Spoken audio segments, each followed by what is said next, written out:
Let's do it. So everybody in this room knows what this city is facing. So do you. Empty offices, cratering commercial real estate, budget deficit that takes up a good part of many of your days, the fentanyl epidemic, and that's just a Thursday, right? So I want to start with how you feel about the way this city's woes are being portrayed and politicized.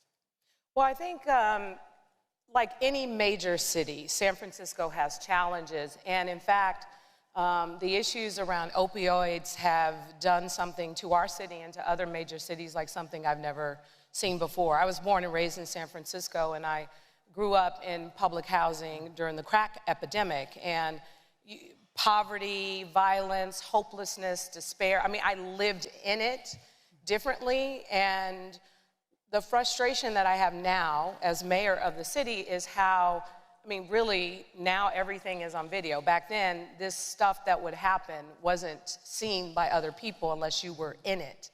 And now it's being circulated, these moment in times where these incidents occur, which, you know, are pretty sometimes terrible incidents, are being circulated, and people are choosing to jump on a bandwagon and be critical of what's happening in San Francisco without, in some cases, living in San Francisco, walking the streets of San Francisco, and understanding what this city really is about. Yes, we have problems.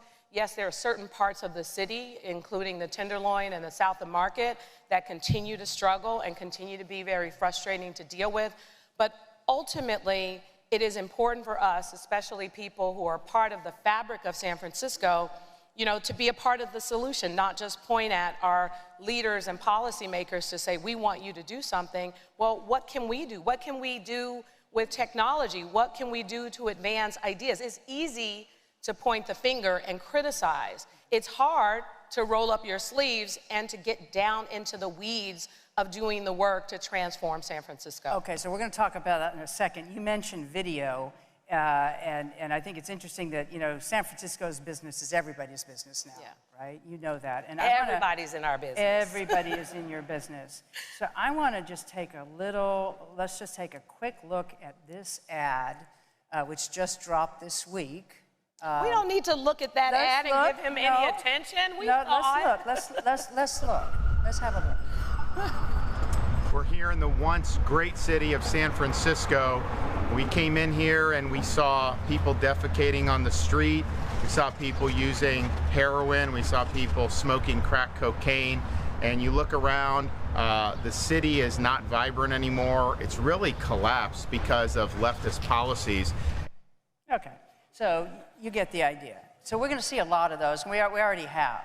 San Francisco is a character. Everybody's got an opinion, right? So Indianapolis has the same population as San Francisco, but not everybody or maybe a few more people. Well, right? shoot, Miami has issues too, but okay, but let's not do what about. Let's talk about San Francisco. Let's talk about San Francisco. Some of that is true. What are your thoughts? Well, my thoughts are and let me just talk about some of the more recent policies that we've been implementing in our city. You know, San Francisco has always been known as a place that people come, a beacon of hope, innovative, transformative. Folks came here to make money during the gold rush, the dot-com boom, and now everything that's happening around artificial intelligence. But at the same time, because we're a major city, drugs has been a part of it, whether it was heroin, whether it was crack, and now, unfortunately, opioids, in particular fentanyl, in a whole nother way. And what we found with some of our recent arrests, because we have now, instead of just arresting the dealers, we're arresting people who are publicly intoxicated in particular areas. And that has amounted to about 62 arrests, and 28% of those people had outstanding warrants, and only 8% of those people were actually San Franciscans. And we're finding people are coming here for so many different reasons, including the ease of access of getting these drugs. And the reason why it's important to start to dig deep and understand the challenges is to focus on the solutions, not just the doom and gloom that everyone's talking about, but how do we get these people into treatment, whether they volunteer for treatment or we are able to force them into treatment? How do we hold people accountable for breaking the law in ways that are killing people? Because the fact is, we're seeing more overdose deaths from opioids than we did during the height of the pandemic. And so this needs to be approached not just from a localized level, but from a state and a federal level. Our governors provided us with some additional resources. Recently, the California Highway Patrol, that's been here for less than 2 months, have confiscated enough opioids, fentanyl in particular, to kill 2.1 million people. And that's just with the CHP, the California Highway Patrol, and the work that they have been doing to assist us. And in fact, the Drug Enforcement Agency, the DEA, as well as the U.S. Attorney Office on the federal level, they all are now getting involved in this because San Francisco, we have a shortage of police officers. We have challenges with enforcing the law. We don't have the capacity completely locally to address the number of challenges that exist here. And I think that in the next couple of months, as we get these additional resources, increase our capacity, start to hold people accountable, we're going to see some real change. I'm curious, how many people have had an uncomfortable or frightening experience on the streets of San Francisco?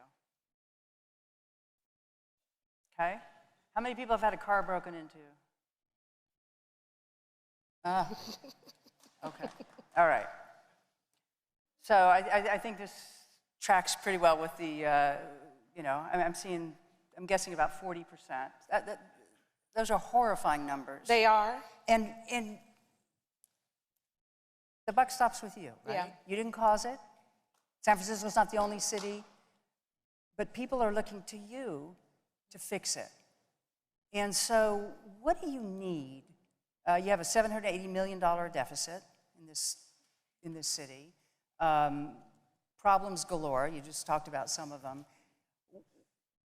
What do you need to fix it? I think part of what we need to fix is the issues around accountability related to people who break the law.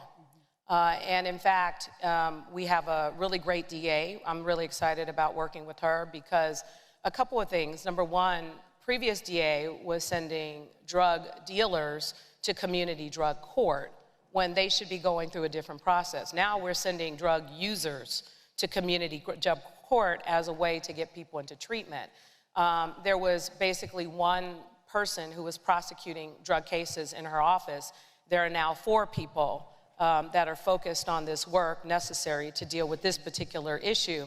And in fact, many of those various ranks around car break-ins, a lot of arrests, what gets talked about is the problems and what happens. What doesn't get talked about are when we make the arrest, when the DA also presses charges, and when we sometimes go before some of these judges who are releasing people, in some cases, for the wrong reasons. So the buck may stop with me, but at the end of the day, there are a lot of different layers that prevent me as a mayor from doing this job like a CEO, to be able to make the kinds of decisions necessary to even hire and fire my own police chief, or hire and fire department heads who oversee the work that we need to do in San Francisco. And then secondly, making sure that we are electing the kinds of people who believe in fairness, who believe in balance, who believe in transparency. And in fact, the biggest challenge that we're facing right now, 2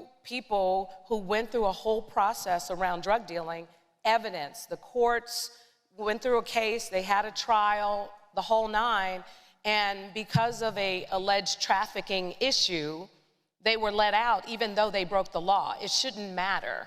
And I think part of the problem is we've made it too convenient for people to come in places like San Francisco and do whatever they want to do and get away with it. And we have to get back to some basics. Okay. I believe in second chances. I believe in alternatives to policing, which we've invested in. I believe in trying to get people on the right path. But for someone to cycle over and over and over and over through our court system and continue to be released, that is a broken system that needs to be addressed. And as mayor, what will you do? Part of what I can do is to bring attention to it, to try and get other people to run for judge, to make sure that, I mean, I'm supporting the district attorney and their budget and the request they made. I was able to add 3 additional prosecutors to her budget in order to make sure she had the resources and capacity to deal with these problems. So everything that I am able to do, including increasing the police's budget. We are now in San Francisco the highest paid in the Bay Area. We weren't at one point. Retention bonuses and other things. So a lot of my ability comes from the budget, the allocation of resources, and in some cases the changes to policies, but not all. All right, and you're down 500 police officers. It's a little bit, it's about 541. Do police officers want to come work in San Francisco? That has been a very difficult issue. More recently, yes. Previously, probably not. In this most recent academy class, we expect to have over 30 people, up from the last academy class where we had about 10. So I think the numbers are rising, the number of applications after some of the work we've been doing to help with our relationship with law enforcement has really taken shape and have made us a more attractive destination. So I think we're gradually coming out of that. I'd like to talk a little bit about we know what people want from you. They want a city that's safe, that's clean, that's vibrant. They don't have one. Maybe it's vibrant, but I think any of us would be hard-pressed to say the city feels safe and clean, or is safe and clean right now. A lot of progressives. Well, let's talk about that. Let's do. Let's Okay, talk go about for that. it. You say safe and clean, and I guess the question is, do you live in San Francisco? I do not. And the question I have for San Franciscans mostly, and the various neighborhoods they live in, how do they feel? Because I'm out in the neighborhoods and I'm having conversations. Now, I'm gonna be honest, the Tenderloin is challenging, but I still walk in the Tenderloin because I wanna see what's going on. I wanna have those conversations with the people who live there. The Soma area is very challenging. And when I go to places in other neighborhoods, including the Bayview Hunters Point community, which I was just on 3rd and Newcomb today, which used to be a very notorious block of this community, it's a whole nother place. And so I think San Francisco is, it's a small city, but it's a big city, and it has a lot of different pockets. So I think to imply that the city as a whole is unsafe and not clean is not fair. Okay, fair enough. But I do think, fair enough.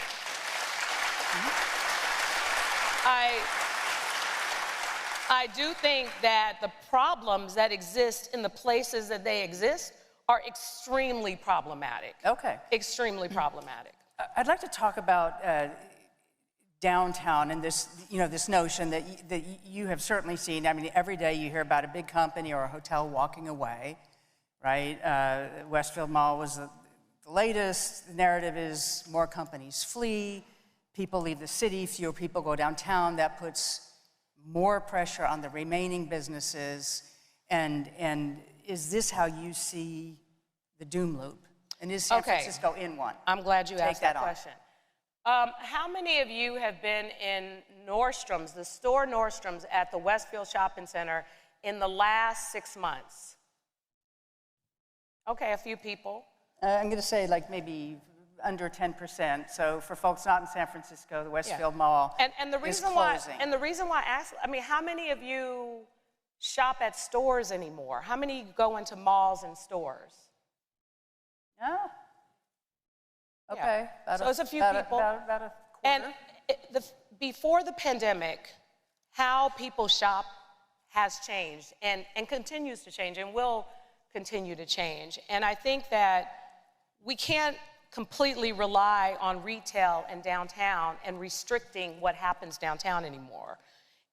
What we have done in some legislative changes that I've made is open the door to do more than just retail, because San Francisco has never had to work hard for tourists, for visitors, for people who want to shop here.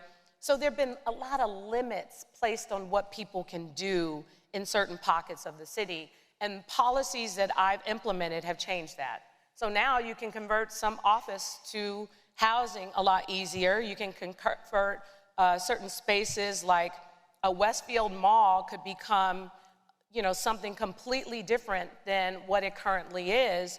It could be a place where we can even tear down the whole building and build a whole new soccer stadium. We can create lab space or look at it as, a new company in some other capacity. I mean, I know Brian Chesky is coming up here from Airbnb. He took the old design center where a lot of jewelry was sold. It was a whole nother use and created his whole headquarters at the Showplace Square. So I think we have to start reimagining what downtown can be, rather than, what people are saying, oh, this store is going away, that store is going away, this is no longer. Well, no one's talking about the fact that luxury brands are expanding. Yves Saint Laurent and Chanel and all these companies are expanding. So let's look at what's possible rather than dwelling on the stories of another store that there are a lot of people who may not even shop in those places. Okay, so reimagining. Brian Chesky is next on this stage. Yeah. What do you want from the leader of Airbnb, from Mark Benioff, whose giant Salesforce tower is very empty? What do you want from these people whose tremendous wealth was generated in this city? What do you want to see? So part of what I want to see are people who are committed to San Francisco and doing a couple of things. Look, we know that before the pandemic, people were standing in line waiting. San Francisco has a cap on the amount of square footage that can be allocated for office space. People were waiting in line for it, and now it's changed and it's shifted. So we need to shift. Yeah, 30% vacancy. And part of what I want people to do is start being even more creative than they have and thinking about the possibility to utilize space in all parts of San Francisco differently. That's number one. Would I like for everyone to come back to the office 5 days a week? Of course I would. But is that going to happen? Probably not. So let's make some adjustments to do everything we can to reimagine what parts of San Francisco can be and how we can recommit ourselves to, making sure that not only our companies grow and thrive in this city, but how do we get other companies interested to be a part of San Francisco? How do we make it more vibrant? It's not just about the companies and the businesses, it's also about the universities and the institutions. The reason why people want to be here is because of the talent. So places like UC Berkeley, Stanford, UCSF, it's how do we invest in our educational institutions and make sure that they are also a part of what is happening to change the world from here with all of these new and latest technologies. What I want from them is to continue to invest in San Francisco and also to collaborate. We have an Office of Innovation where, and in fact, we received a grant from Bloomberg where it's a collaboration between using all this new technology and everything that you all are doing to make it a part of what we do in San Francisco. I mean, this is like... Could you be specific? Like, what would you like the people in this room to do? If they want to commit to San Francisco, obviously we have people who believe deeply in this city, and I can tell from the reaction. What do you want these people... how do you want people to engage and give back? So if people have great ideas, for example, we create apps for everything. Creating apps for something that's going to help us track something. I mean, we're doing the work right now to try and figure out where the needs are, to understand how we can be more efficient. Like, for example, our shelter system. We are working on a way to deal with accountability for the dollars we spend, but also how we use even something as simple as an app to identify a specific location of where we can place people. Just like you can go on some hotel app and find a hotel room, we want to be able to do that to try and get people off the streets into shelter in a more efficient way. Audience, Mayor, we're almost out of time. Oh, I see that. Yeah. So there are a lot of upset people in this city, and you have effectively directed the anger in the system to the previous, the recall of the previous DA, who you mentioned, to members of the San Francisco School Board. People are now upset with you. So a recent poll found that 22% of voters said you deserve to be reelected if the election were today. How do you want people to evaluate your tenure? when Well, they decide whether to reelect you next year? Well, for me, to be clear, I'm not doing this job in fear of losing it. I'm doing the best I can because I've been here all my life and I know that we have problems. And I know we have problems and I'm willing to put it all on the line and do whatever it takes and take the chances in order to get things done in this city and to turn things around. And at the end of the day, I'm gonna keep working my butt off to take care of the city and to make transformative change. And the voters have the right to decide who they want to choose to be their mayor, whether it's me or anyone else. Because no matter if I'm mayor or if I'm a citizen working in any other industry, I'm still gonna be here and I'm still gonna be working hard for this city. And my hope is that it's not just about the leaders or the people in charge. It's also about the relationships and the partnerships. And don't just make money from San Francisco, be a part of the solution and give back to San Francisco in some sort of way. And I want to also end by saying this. The new CEO for Deloitte, who talked about the city's model, is, you see it on our city seal. It's iron, gold in peace, iron in war. And every time there's gold and there's money to be made in San Francisco, here comes the rush. Here comes everyone making their money. But then during the difficult and war times, people are, rushing off and leaving and talking mess and running off someplace else to spend their money. And what I'm saying to people is, make your money here, but also be a part of the fabric of what makes San Francisco great. Invest in San Francisco, be involved in San Francisco, because this is not just my city, this is your city too. And together, I know we can do great things.